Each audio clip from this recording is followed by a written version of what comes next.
안녕하세요. 반갑습니다. 네, 다들 뒤로 앉으시네요. 저희도 그런데 저는 오늘 십자가에서 하셨던 두 번째 말씀을 나누고자 합니다.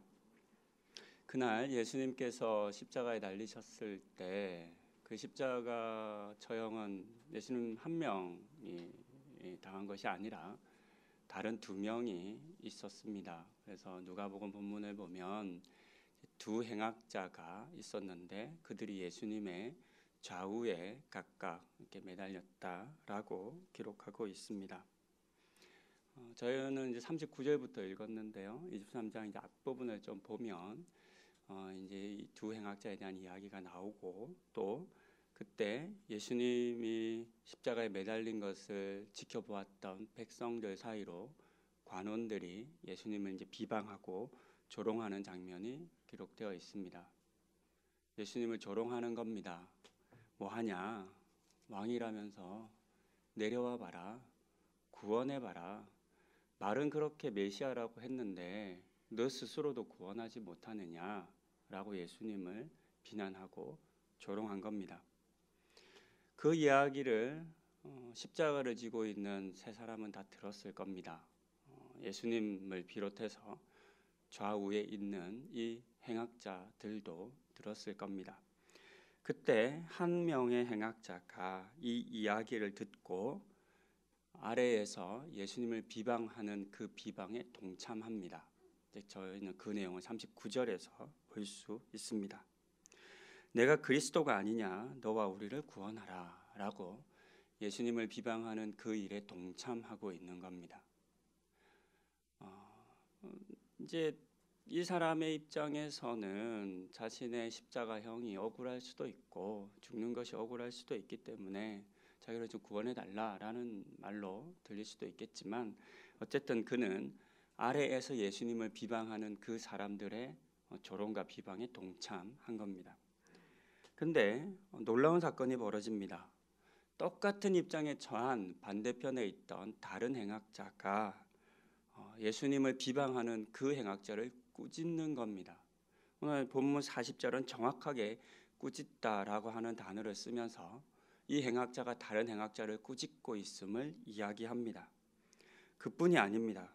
이어지는 40절부터 42절의 내용을 보면 하나님을 두려워함에 대해서 이야기합니다. 하나님 두려워해야지 지금 너가 뭐 하는 거냐? 라고 말하고 있습니다. 아마 이 이야기는 아래에 있는 사람들에게 한 말이기도 할 것입니다. 하나님 두려워해야 되는데 지금 무엇 하시는 겁니까? 어떻게 왜 비방하고 있습니까? 예수님께서 하신 것 중에 옳지 않은 것이 하나라도 있습니까? 없지 않습니까? 우리는 우리 죄 때문에 죽는 것이 마땅하지만 여기 있는 이 예수님이 도대체 무슨 잘못을 해서 이렇게 죽임을 당하는 겁니까? 조롱하시면 안 됩니다. 비난하시면 안 됩니다. 이렇게 말하고 있는 겁니다. 그러면서 당신의 나라 임할 때 나를 기억하소서라고 간구하고 있습니다. 참 놀라운 장면입니다. 우리는 이 행악자에 대해서 아무것도 알지 못합니다. 이 사람이 무슨 잘못을 했는지, 왜 십자가형에 처하게 됐는지 아무것도 알지 못합니다. 우리가 표면적으로 볼 때는 이 사람은 나쁜 사람입니다. 행악자, 악을 행한 사람이라고 기록하기 때문입니다. 그런데 이 사람은 예수님이 어떤 분이신지, 예수님이 어떤 삶을 살아오셨는지 정확하게 알았다는 겁니다. 아주 짧은 말이지만 그는 이 짧은 말 속에서 어느 누구도 고백하지 못하는 놀라운 고백을 지금 하고 있습니다. 본문에 보면 그가 예수님에게 이제 이야기를 하면서 간구하는 내용인데 42절에 보니 당신의 나라에 임하실 때 나를 기억하소서라고 합니다. 당신의 나라, 예수님의 나라. 이 사람은 지금 예수님의 나라가 있다라고 하는 사실을 믿는다는 거죠. 예수님의 나라가 있다, 예수님의 다스리시는 통치하시는 그 나라가 있음을 믿었기 때문에 그는 예수님을 조롱하고 비방하는 그 일에 동참하지 않고 오히려 예수님을 변호할 수 있었던 겁니다. 예수님의 나라가 있다라고 하는 것을 다른 사람은 몰랐습니다. 아니, 그 말을 들어도 믿지 못했던 겁니다. 진짜 예수님의 나라가 있다라고 하는 사실을 알았다면 조롱하지 못했을 겁니다. 비방하지 못했을 겁니다. 그런데 아무도 예수님의 나라가 있다라고 하는 것을 믿지 못했기 때문에 그렇게 비방하고 조롱했던 겁니다. 눈에 보이지 않는 예수님의 나라를 보는 것은 결코 쉬운 일이 아닙니다. 무엇보다 이 예수님이 지금 아무것도 하지 못하는 무기력하게 십자가에 매어 달려 자기 자신조차도 구원하지 못하는 상태에 있는 이때에 이런 예수님의 모습을 보면서 당신은 나라가 있을 겁니다 라고 믿고 고백한다는 것은 정말 어려운 일입니다. 저는 오늘 우리의 믿음이 이와 같은 믿음이었으면 좋겠습니다. 오늘도 세상은 예수님에 대해서, 믿음에 대해서 조롱합니다. 무기력하지 않냐? 너희 예수는 스스로를 구원할 힘도 없지 않냐? 이 예수가 어떻게 너희를 구원할 수 있겠느냐라고 우리에게 질문합니다. 그때 우리는 어떻게 대답해야 할까요? 그때 우리는 무엇을 말해야 할까요? 우리가 믿음의 눈으로 십자가를 바라보지 못한다면 우리의 눈에 드러나는 것은 고통받고 고난받는 예수님의 모습밖에 없을 겁니다. 그러나 우리가 믿음의 눈으로 봐야 그 예수님의 고난 너머에 있는 예수님의 나라를 볼 수 있게 됩니다. 이 자리에 계신 모든 성도님들께서도 예수님의 십자가를 바라보시고 묵상하실 때 그 예수님의 고통, 그 예수님의 아픔, 그것에 머물지 마시고 예수님의 나라를 보실 수 있기를 권면드립니다. 이렇게 예수님의 나라가 있음을 믿고 고백하며 자신을 기억해달라라고 간구했던 이 행악자에게 예수님께서는 43절에서 오늘 내가 나와 함께 낙원에 있으리라 하고 하시는 약속의 말씀을 들려주셨습니다. 저는 오늘 이 약속에서 두 가지 내용을 좀 생각해 보려 합니다.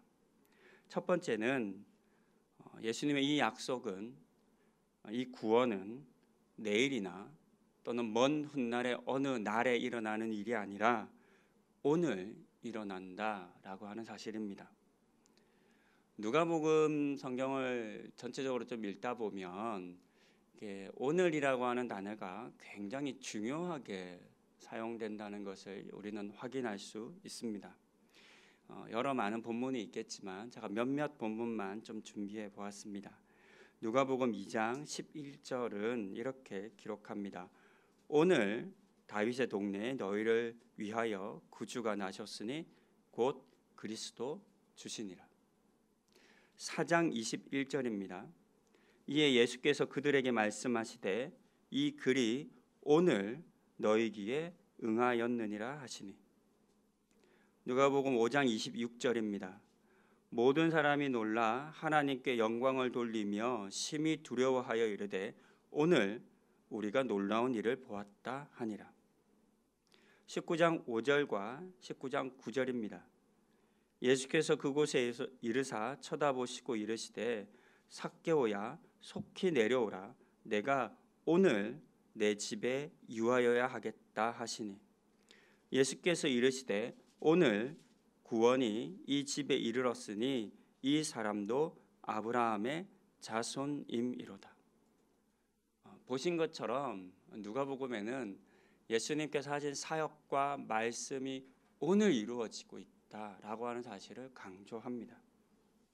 우리는 이 말씀들을 통해서 예수님이 행하신 여러 사건은 언제나 오늘이라고 하는 시간에 일어나고 있음을, 일어났다라는 것을 알 수 있습니다. 예수님께서는 단 한 번도 구원을 내일로 미루신 적이 없습니다. 언젠가로 미루신 적이 없습니다. 예수님은 언제나 오늘 그 시간에 그 시점에 구원을 행해 주셨습니다.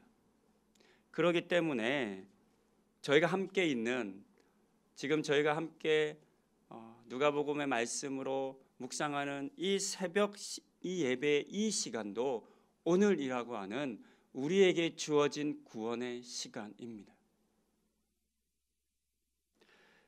이 구원의 은혜를 여러분들이 꼭 누리실 수 있기를 권면드립니다. 두 번째는 낙원입니다. 예수님께서 이 행악자에게 약속하신 낙원은 어디일까요?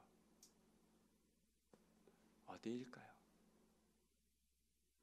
여러분들은 낙원 하면 어떤 곳이 떠오르시는가요?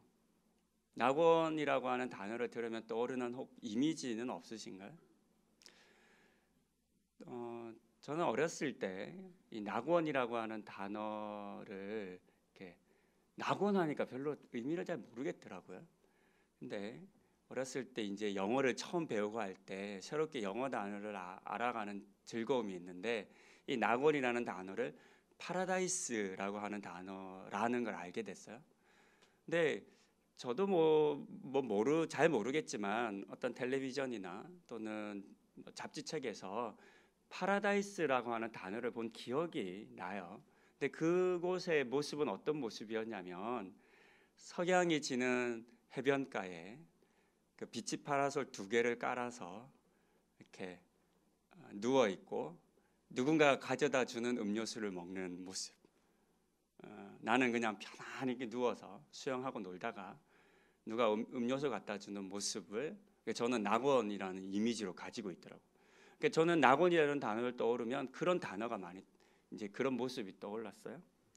여러분이 생각하시는 낙원은 어떤 것이에요? 그렇다면 질문을 좀 바꿔서 오늘이라고 하는 의미를 제가 말씀드렸는데 오늘 여러분에게 이루어지기를 소망하는 낙원은 어떤 것이에요? 어떤 상태이십니까? 예수님께서는 십자가에 달려있는 한 사람에게 낙원을 약속하셨습니다. 그렇다면 이 행악자에게 낙원은 어떤 것일까요? 혹 십자가형이 갑자기 취소돼서 갑자기 우리나라 드라마나 사극 보면 꼭 사약을 먹기 직전에 그렇죠? 그냥 바로 마시면 되는데 사약 먹기 직전에 많은 얘기를 하잖아요. 그리고 드디어 결단하고 잡으려 그럴 때 말발굽 소리가 타타타타타 울리면서 한 모금 두 모금 딱 마실 때 어명이요 하면서 사약을 멈춰라 이런 말이 나오잖아요. 꼭 한 템포 느려요, 그렇죠? 이 행악자에게 낙원은 갑자기 십자가형이 취소되어서 십자가에서 내려가는 것일까요? 아니면 어디일까요? 저희가 낙원이 어디인가라고 하는 이 질문을 하고 생각을 해볼 때 우리는 본문 43절을 조금 더 유의해서 주의 깊게 보면 이것이 어딘가를 좀 알 수 있을 것 같습니다. 43절에서 예수님께서는 오늘 내가 나와 함께 낙원에 있으리라 라고 하셨습니다. 중요한 것은 나와 함께입니다. 예수님이 말씀하시는 낙원은 다른 곳이 아닙니다. 예수님과 함께 있는 곳입니다. 그렇기 때문에 저희가 조금만 더 깊이 생각해 보면 십자가에 달려 죽음을 앞두고 있는 이 행악자에게 낙원은 바로 지금 자신이 달려있는 십자가입니다. 왜냐하면 이 십자가가 아니었다면 예수님을 만나지 못했을 것이며 이 십자가가 아니었다면 예수님의 나라를 보지 못했을 것이며 이 십자가가 아니었다면 예수님과 함께하지 못했을 것이기 때문입니다. 여러분 혹시 십자가 이 골고다 언덕이 낙원일 수 있을 것이다. 단 한 번이라도 생각해 보신 적이 있으신지요?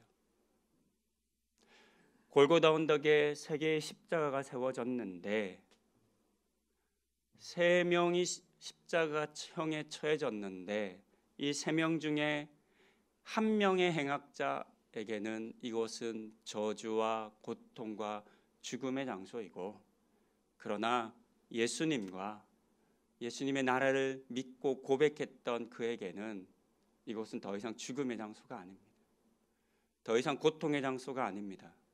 그에게는 이곳이 예수님과 함께 있는 낙원의 장소인 것입니다. 예수님과 함께 있는 곳이 낙원입니다. 이보다 더 나은 곳이 이 세상에는 없습니다. 다윗이 시편 23편 4절에서 이렇게 고백했습니다. 내가 사망의 음침한 골짜기로 다닐지라도 해를 두려워하지 않을 것은 주께서 나와 함께 하심이라. 다윗의 시편 이 고백이 이 골고다 언덕에서의 고백이지 않겠습니까? 주님과 함께라면 내가 있는 곳이 어디라 할지라도 그곳이 낙원이라는 것을 기억하시기를 바랍니다. 오늘 여러분들이 삶의 고통과 어려움 가운데 있으실 수 있습니다. 여러분들의 삶의 문제가 크고 관계의 문제가 크고 경제의 문제가 너무 무거워서 마치 십자가를 지는 것과 같다 여겨질지도 모르겠습니다. 그런 고통 중에 있는 분들이라 하더라도 하나님과 예수님과 함께 하시면 그곳이 오늘 낙원이 될 것입니다. 말씀을 마치려 합니다. 오늘날에도 수많은 사람들과 세상은 예수님을 조롱합니다. 예수 믿는 우리도 비웃습니다.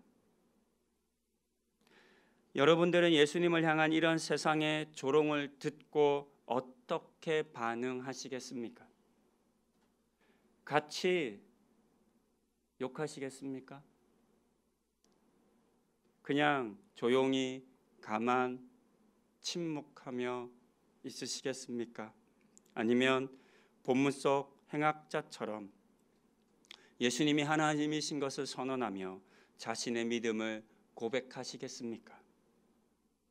이 자리에 계신 모든 성도님들께서 십자가 위의 예수님과 함께 조롱과 모욕을 감당하실 뿐만 아니라 그 믿음으로 예수님과 함께 낙원을 누리시는 분들이 다 되실 수 있기를 권면드립니다. 기도하시겠습니다.